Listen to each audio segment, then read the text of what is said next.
Hello dear students, welcome back to YouTube channel. आज का हमारा ये लेक्चर प्रोबेबली सेकेंड लेक्चर है फॉर आवर क्लास 11 स्टूडेंट्स। आज के हम अपने इस लेक्चर में बात करने वाले हैं केमिस्ट्री के ABCD चैप्टर की, यानी कि बहुत ही बेसिक चैप्टर की हम बात करने वाले हैं। But before that I want to inform you all students कि हम अपने सारे वीडियोस लेक्चर्स में कॉम्पिटिटिव एग्जाम्स में आने वाले जो मोस्ट इंपॉर्टेंट टॉपिक्स हैं उन्हें ही डिस्कस करेंगे। साथ ही साथ उन टॉपिक से आपको जो क्वेश्चंस आए हैं उन्हें भी हम साथ ही साथ डिस्कस करते चले जाएंगे। प्लस आपको आने वाले सालों में किस तरीके के क्वेश्चंस वो पूछ सकता है उसको भी हम मेजरली डिस्कस करेंगे। तो चलिए आज के हम अपने इस लेक्चर को स्टार्ट करते हैं। हमारा फर्स्ट बेसिक चैप्टर है that is your mole concept.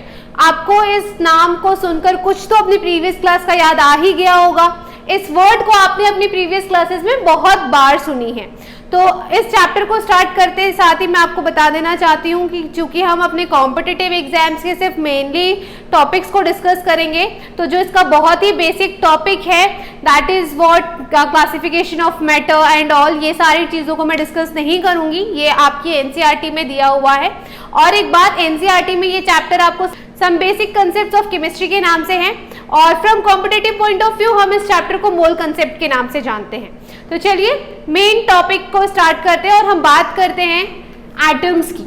अगर हम एटम्स की बात करें तो आपको पता है कि जो smallest particle of the matter होता है that is your atom which is not divisible, है ना। स्टार्टिंग में जो एटम को लेके जो थ्योरी आई थी वो यहीं से थी, लेकिन बाद में आपको क्या पता चला कि it is further divisible.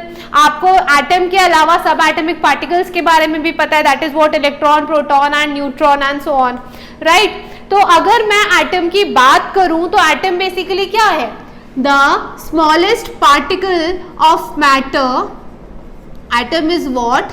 The smallest particle of matter which participates in a chemical reaction, which participates in a chemical reaction without losing its identity, without losing its identity is your what? is your atom। तो चलिए समझते हैं कि ये definition क्या कहना चाहता है। डेफिनेशन में हमने क्या समझा कि जो स्मॉलेस्ट पार्टिकल ऑफ मैटर है that is your what? Atom which participates in a chemical reaction without losing its identity. Means what? Suppose आप रिएक्शन करवा रहे हैं हाइड्रोजन का और ऑक्सीजन का, तो ये आपको क्या मिला? यहाँ पर आपको मिला वाटर, ठीक। यहाँ पर आप देख रहे हैं कि यहाँ पर जो एटम पार्टिसिपेट कर रहे हैं वो हाइड्रोजन के एटम है, यहाँ पर जो एटम पार्टिसिपेट कर रहे हैं वो ऑक्सीजन के एटम है। सिमिलरली जब प्रोडक्ट साइड में आपको जो एटम्स दिख रहे हैं वो भी यहाँ पर हाइड्रोजन और ऑक्सीजन ही हैं। क्या उनकी प्रॉपर्टीज चेंज हो गई? क्या उनकी आइडेंटिटी चेंज हो गई? नहीं। तो इसका मतलब क्या हुआ कि the smallest particle of matter which participates in a chemical reaction without losing its identity is your what? Is your atom. वहीं अगर मैं बात करूं तो एटम का इंडिपेंडेंट एग्जिस्टेंस पॉसिबल नहीं है।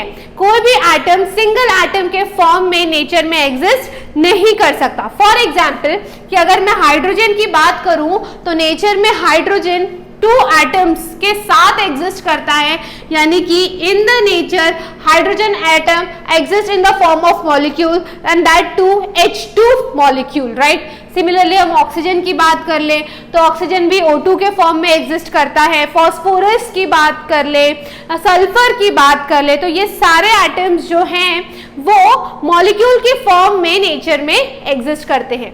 अब आप बोलेंगे कि मैम जैसे बहुत सारे एलिमेंट्स है, जैसे फॉर एग्जांपल आयरन हो गया, कॉपर हो गया, ये सब तो सिंगल एटम के फॉर्म में एग्जिस्ट कर रही है। तो चलिए इसको देखते हैं। सपोज अगर मैं बात करूं आयरन एटम की, iron is your what? Fe के फॉर्म में आप उसको रिप्रेजेंट करते हैं, ठीक। ये आपका कौन सी स्टेट में आपको मिलता है? सॉलिड स्टेट में आपको मिलता है। It is what? It is a metal. अगर मैं आयरन की बात करूं तो आयरन आपको मेटल के फॉर्म में नेचर से मिलेगा। तो अब आप मुझे बताइए क्या उस मेटल में सिर्फ सिंगल एटम प्रेजेंट होगा आयरन का? नहीं, है ना। n number of items present होंगे उस आयरन मेटल पे। तो उसी तरीके से अगर मैं बात करूं कि एटम्स की, तो एटम्स इंडिपेंडेंटली नेचर में एग्जिस्ट नहीं करते हैं। It means what, atoms have no independent existence. तो चलिए डियर स्टूडेंट्स, अब हम बात करते हैं मॉलिक्यूल्स के बारे में। अगर मैं मॉलिक्यूल की बात करूं या मॉलिक्यूल को डिफाइन करना चाहूं, तो मॉलिक्यूल बेसिकली क्या होते हैं? They are group of atoms which exist independently।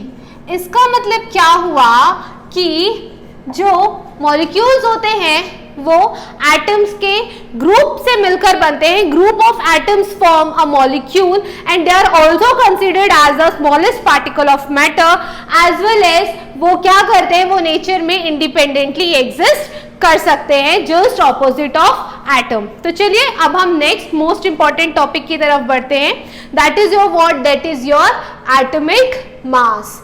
अगर मैं एटॉमिक मास की बात करूं तो एटॉमिक मास क्या होता है, हम किस तरीके से एटॉमिक मास को कैलकुलेट करते हैं, ये हम आज के इस लेक्चर में सीखेंगे। तो चलिए बात करते हैं एटॉमिक मास की। तो इस एटॉमिक मास को स्टार्ट करने से पहले हम थोड़े पुराने ज़माने की बात करते हैं। इन द एंशिएंट टाइम्स क्या हुआ कि किसी एक एटम के मास को मेजर करने के लिए हमारे पास एज सच कोई भी सोफिस्टिकेटेड डिवाइसेस नहीं थी। ये बात तब की है, मतलब 100-200 साल पहले की। अब एक केमिस्ट को क्या हुआ कि अपने एक्सपेरिमेंट्स को परफॉर्म करने के लिए उसे एटम के मास को कैलकुलेट करना पड़ा था, लेकिन अब उसके पास एज सच कोई सोफिस्टिकेटेड डिवाइस नहीं थी। अब आपको पता है कि एटम अपने आप में ही एक बहुत ही माइन्यूट पार्टिकल होता है। अब उसके मास को मेजर करना was a very big task, right. But आज के ज़माने में तो हमारे पास ऐसे सोफिस्टिकेटेड डिवाइसेस इन्वेंट हो चुकी हैं जिसके थ्रू हम किसी भी एटम के, किसी भी मॉलिक्यूल या किसी भी कंपाउंड के एक एटम के मास को मेजर कर सकते हैं। वो डिवाइस है mass spectrometer. Mass spectrometer is a device through which we can measure the mass of an atom. लेकिन उस टाइम पे 100-200 साल पहले हमारे पास एज सच कोई भी सोफिस्टिकेटेड डिवाइसेस एग्जिस्ट नहीं करती थी। तो उन्होंने क्या किया, उन्होंने कोई तरीका निकाला और उस तरीके से कि सारे एटम्स के मास को कैलकुलेट करना स्टार्ट कर दिया। तो वो तरीका क्या था वो समझने से पहले हम एक सिचुएशन समझते हैं, एक एग्जाम्पल के थ्रू हम समझते हैं। सपोज कि मैं आपसे पूछूं कि व्हाट इज केजी, राइट। मैंने आपसे पूछा कि केजी क्या है, तो आप बोलेंगे केजी एक यूनिट है जिसके थ्रू हम मास को मेजर करते हैं। Very good, it is absolutely correct. लेकिन ये जो केजी टर्म है ये निकल कर कहाँ से आया, ये जो केजी टर्म है ये कहाँ से निकल कर आया? ऐसा समझो कि बहुत टाइम पहले जब लोगों को किसी भी सब्सटेंस के मास को मेजर करना था, तब जो यूनिट निकल कर आई दैट वाज योर केजी। और इस केजी को हमने मेजर करना कैसे स्टार्ट किया? हमने क्या किया, एक सिलेंडर ले लिया। हमने क्या किया, एक सिलेंडर ले लिया और बोल दिया कि ये क्या है, ये आपका 1 केजी है ना। अगर आप मार्केट भी जाते हैं, आप कुछ भी खरीद रहे हैं, जैसे आपने सपोज 5 किलो टमाटर लिया, तो वेंडर जो है वो टमाटर आपको कैसे मेजर करके देगा कि ये 5 किलो टमाटर है? ऐसा तो नहीं कि 5 टमाटर उसने आपको थमा दिया और कह दिया लो भैया 5 किलो टमाटर हो गए, ऐसा नहीं होता ना। वो क्या करता है, बाट रखता है 5 किलो का और फिर उस वेट बैलेंस में 5 किलो टमाटर रखता है और उसके कंपैरिजन में आपको 5 किलो टमाटर वो तौल कर देता है ना। तो ठीक वैसे ही बहुत साल पहले लोगों ने क्या किया, एक सिलेंडर ले लिया। आज भी वो सिलेंडर जो है यूएसए में म्यूजियम में रखा हुआ है। प्लैटिनम और इरिडियम के सिलेंडर्स बनाए गए और उन्होंने क्या बोल दिया कि आज से ये सिलेंडर जो है ये 1 केजी कहलाएगा।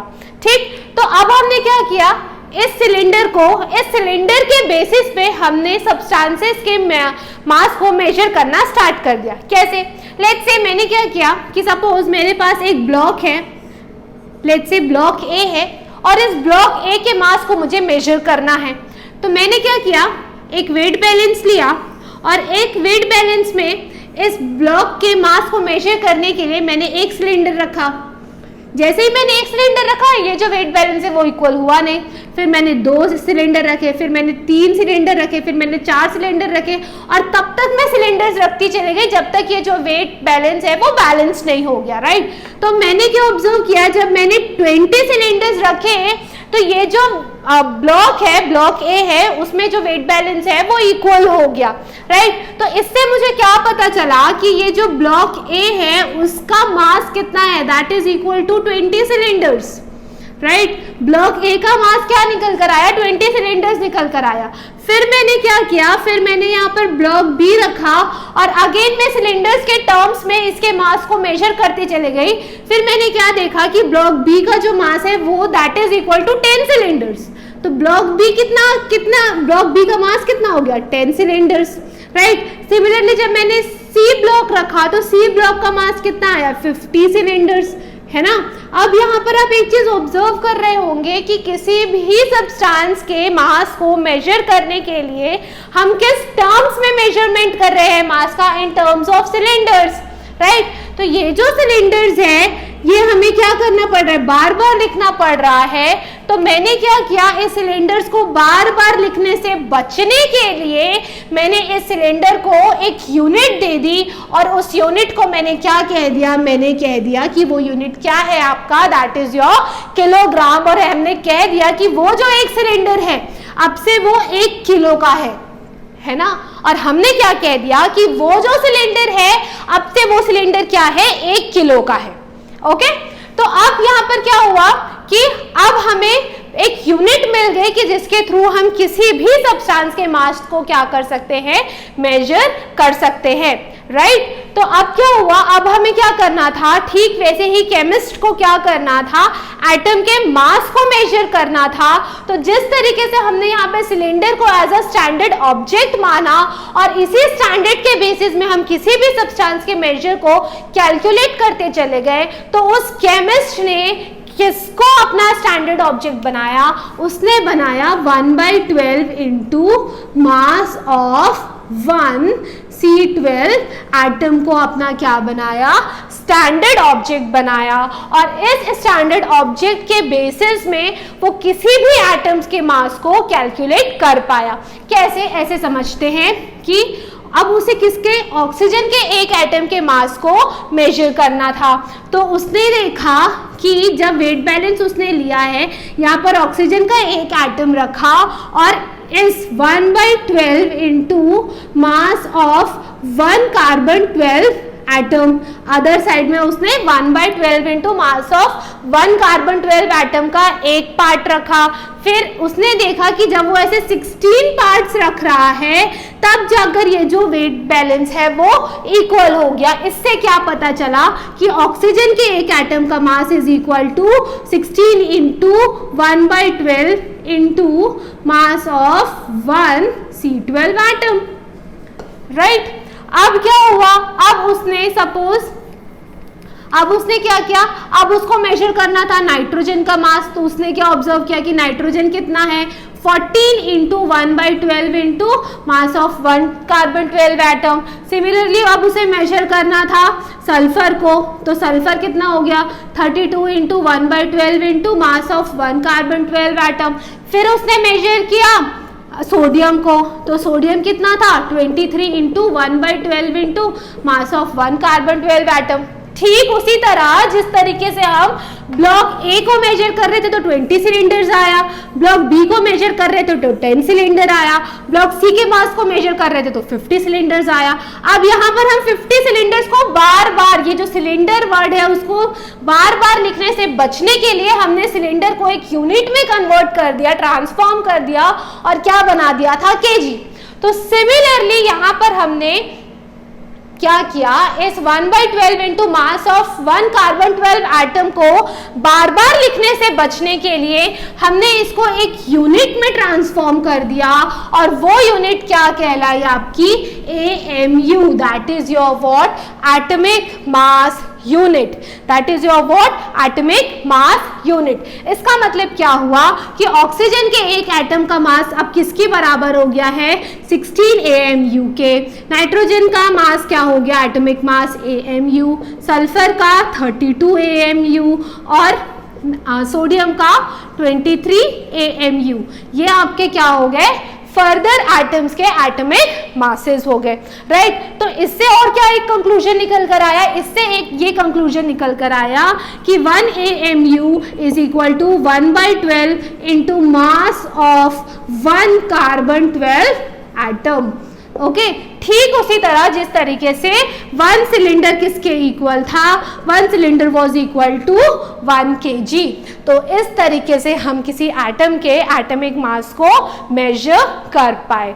तो चलिए अब हम बढ़ते हैं हमारे नेक्स्ट टॉपिक की तरफ, that is your what, that is your relative atomic mass, that is your what relative atomic मास।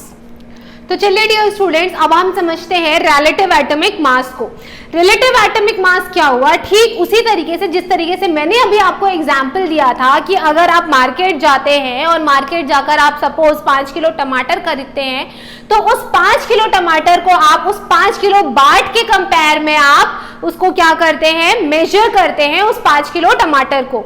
तो किसके रिलेटिव में आप उस 5 किलो टमाटर को मेजर कर रहे हैं, on the basis of that 5 kilo का बाट, राइट। तो रिलेटिव एटॉमिक मास को हम कुछ ऐसे समझते हैं कि सपोज आपके पास एक ब्लॉक ए है जिसका मास आपको दिया हुआ है 10 kg, ब्लॉक बी है जिसका आपको मास दिया हुआ है 20 kg। Now you have to find the mass of A relative to B. Now आपको क्या करना है, उस जो ब्लॉक आपका ए है उसके मास को मेजर करना है रिलेटिव टू बी, किसको रिलेट करके, बी को रिलेट करके। तो आप कैसे मेजर करेंगे, ए का मास आपको कितना दिया हुआ है 10 kg, on the basis of what, on the basis of या on the relative to, in the relative to of what, B, है ना। तो बी का मास कितना है आपके पास 20 kg। तो ए का रिलेटिव मास कितना हुआ, kg और kg कैंसिल हुआ, तो ए का रिलेटिव मास कितना आ गया आपका, हाफ आ गया, राइट। अब आपको सिमिलरली बोला जाए कि calculate the mass of B relative to A, calculate the mass of B relative to A. तो आप बी का मास कैसे मेजर करेंगे, बी का मास आपका क्या हो गया 20 kg और विथ रिस्पेक्ट टू या विथ रिलेटिव टू ए, तो ए का मास कितना हो गया 10 kg, kg और kg कैंसिल हो गया, तो बी का रिलेटिव मास क्या आ गया 2। इसका मतलब क्या हुआ कि रिलेटिव एटॉमिक मास जो होता है या किसी भी यूनिट का अगर आप रिलेटिव यूनिट को कैलकुलेट करते हैं तो वो एक यूनिटलेस क्वांटिटी होती है। तो that is your what, unitless quantity. अब इसको आप ऐसे समझिए कि सपोज आपको निकालना है relative atomic mass of oxygen. अब आपको क्या कैलकुलेट करना है, you have to calculate the relative atomic mass of oxygen.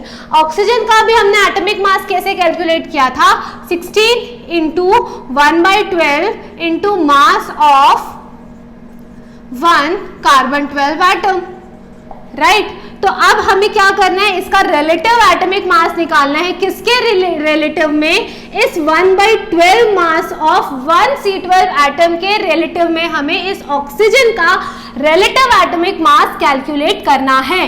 तो हम कैसे करेंगे, ये क्या हो गया, ऑक्सीजन का कितना होता है 16 into 1/12 into mass of 1 C12 carbon atom, ये किसका एटॉमिक मास हो गया ऑक्सीजन का, किसके रिलेटिव में निकालना है, इस 1/12 into mass of 1 C12 atom के रिलेटिव निकालना है। तो ये क्या हो जाएगा 1/12 into mass of 1 C12 atom, right. तो ये और ये दोनों क्या हो गए, कैंसिल हो गए। इसका मतलब क्या हुआ कि ऑक्सीजन का रिलेटिव एटॉमिक मास कितना हो गया, सिर्फ और सिर्फ 16। पहले क्या था, अगर हम एटॉमिक मास की बात करें तो ऑक्सीजन का एटॉमिक मास कितना था 16 AMU, है ना।